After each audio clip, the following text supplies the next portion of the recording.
Қайырлы күн достар, бүгін сіздермен чимчидің рецептімен бөліскім келеді. Арнама қош келдіңіздер. Ең алдымен 10 килограмм қырыққабатқа 1 пачка тұз салып, 10 күнге суға салып қойдым. Енді сол судан алып шыққан қырыққабатымызды жақсылап жуып аламыз. Асықпаймыз, осылай көрсетілгендей жақсылап жуып аламыз.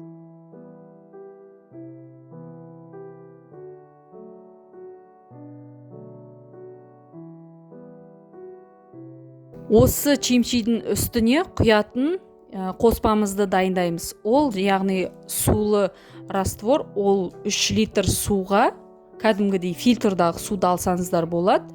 3 ас қасық тұз қосып, жақсылап араластырып, шетке қойып қоямыз.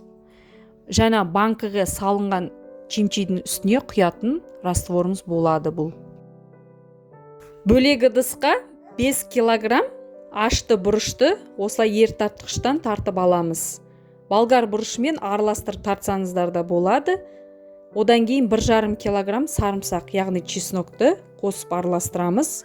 Татымына қарай тұз қосасыздар.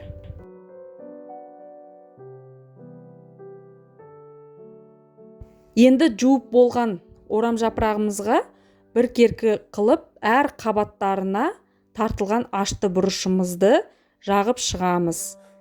Асықпай, жақсылап жағып шығамыз, бір келкі қып. Одан қырыққабаттың бас жағын пышақпен алып тастайсыздар. Осылай видеодағыдай алып тастайсыздар.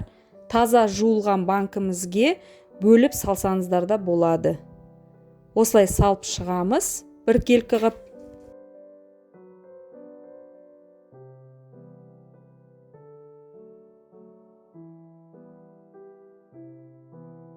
Банкыларымызға орналастырып болған орам жапырақтарымыздың үстіне жаңағы қоспалы суымызды құямыз, тұз қосылған. Одан кейін бетін жауып, салқын жерге қойып қоясыздар.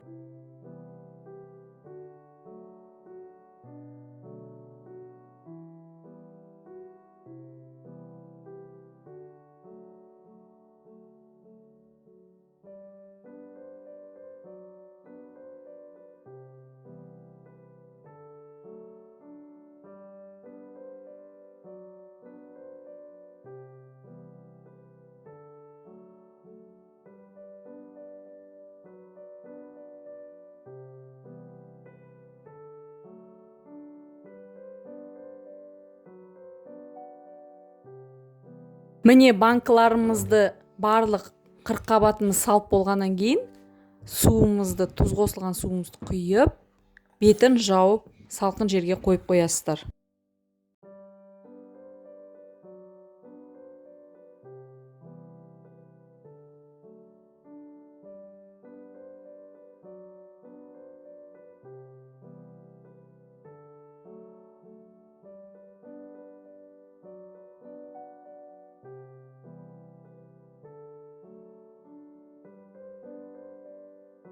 Осымен чимчиіміз дайын болды.